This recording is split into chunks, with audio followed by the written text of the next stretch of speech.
So the question on everyone's lips is, what exactly is going on with the global server called Global Conflict 1?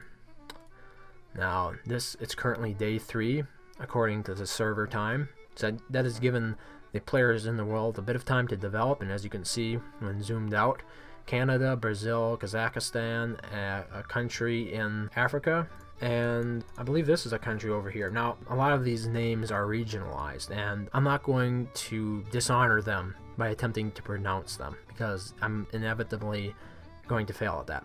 So what you see right here is a lot of activity, more than I would. I mean, I'm surprised that Canada actually has a house. That's the biggest one yet, and I guess we have a lot of Canadian players in here or something. Brazil, also a little bit surprised. I would have expected to see a little bit more concentration in Europe, to be honest, but it seems like a lot of the players are preferring to congregate in the Middle East, India, and South America, and also Africa. So a bit of a surprise there, but maybe it shouldn't be, because if you think about it, Europe has been around for a long time. You know, it's been over a year since the first Europe server launch. I think it's been 2 years, and before that you already had the United Kingdom. So I think it's understandable in a way. I mean, I was surprised at first, but when I think about it, it's understandable that the countries that are being heavily colonized are the ones that are. That sounds redundant, but if you think about it, the United States, they had a server before. Now, I know South America has a server. Maybe that, I don't know the players that are currently in Brazil, but Africa, that's new, and so is the Middle East here. You had Turkey in the Europe server, but you'll notice that Turkey has not actually been taken over by a house yet. So a lot of these countries here are all new, stuff that players haven't seen on other maps before. So I think that is a lot of where it's coming from, the concentration currently. Even Australia, you can see it's in house 17 now. So there's a lot. I think there's a lot of demand for something new, some new countries that players haven't been in before. Now, of course, there is that player that everybody knows who is at the top of the leaderboard, and unfortunately, I forgot the name. Let's see here. Okay, Lonely Zero, I guess, is a Crown Prince degree 9. And keep in mind that this server has only been open for 3 days, and this player essentially made it there within 2 hours, I believe, if second-hand accounts are correct. There's only one other player who is a Crown Prince currently, and that is just a random. Then below that, there's a player who's Prince, and below that you have Marquis, and everything below that is a Viscount or a Baron. So these 3 players are the only ones in a server of 21,000 players now that have actually reached the rank of Prince in 3 days, and at least one of them, and I believe 2 of them, reached it within the first day. Now, this is rather interesting here, but I am ranked Pillager number 2. So in the leaderboards, if you look at it, I am up there with just a random in my own ranking. I pillaged 8 resources, or 8 packets of resources, and I'm Pillager rank 2.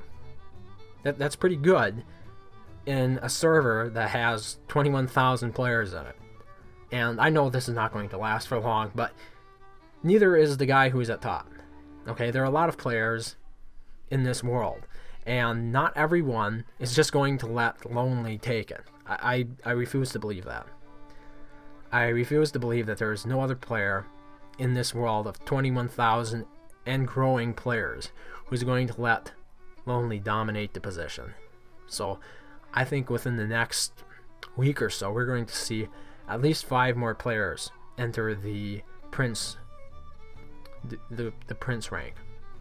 That's just my speculation. I have really no way of knowing one way or the other. So some might be wondering, what exactly have I been up to? Because this channel is a lot about me, really. Even though I play Stronghold Kingdoms, other players are interested to see what I'm doing. Well, not much, to be honest.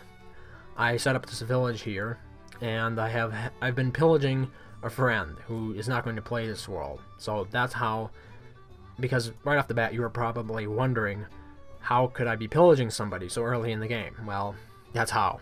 And other players have handed off villages to the higher ups. Now, this has caused a degree of controversy because it's very commonplace to see alts being spawned in the world to be captured later. But a lot of these players are actually legitimate.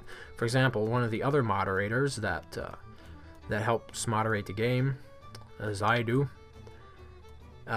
they gave up a village to another player who asked, who was a high-ranking player.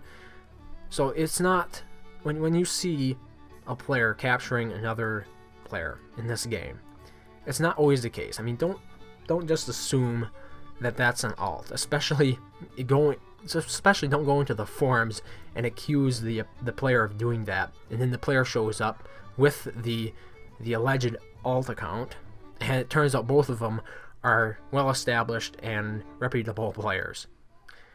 That is the sort of ignorance that I see too many people stoop towards. That, well, I suspect something bad, and therefore it must be bad. I refuse to give anyone the benefit of the doubt. And that is a situation that we should all avoid stumbling into, because players should be considered innocent of these allegations until proven that they are guilty.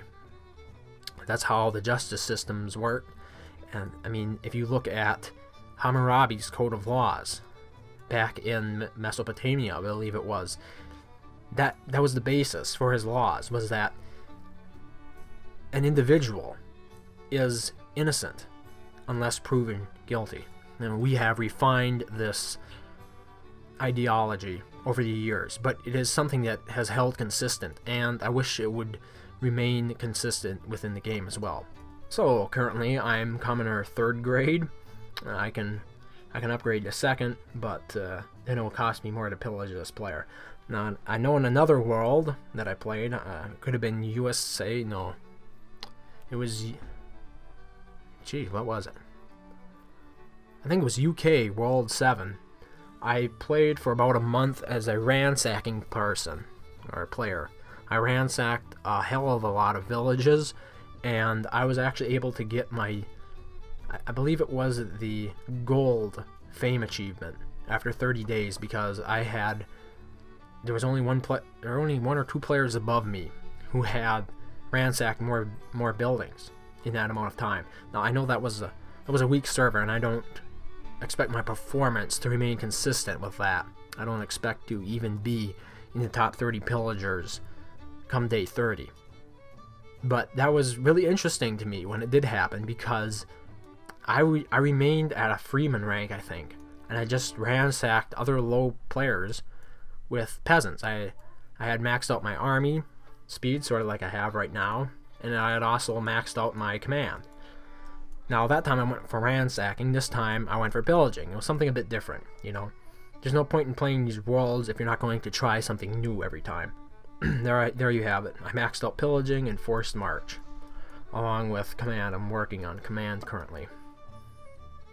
And of course I have the village. I did play an apple card. I've been playing a few apple cards to keep my apple production going since I didn't max that out. Apple cards are relatively cheap, and I have plenty of them that I got for free. So there's a brief overview of the global conflict map, number 1, what has been going on in the first few days. The player base is steadily growing. I logged in here this morning, there are only 18,000.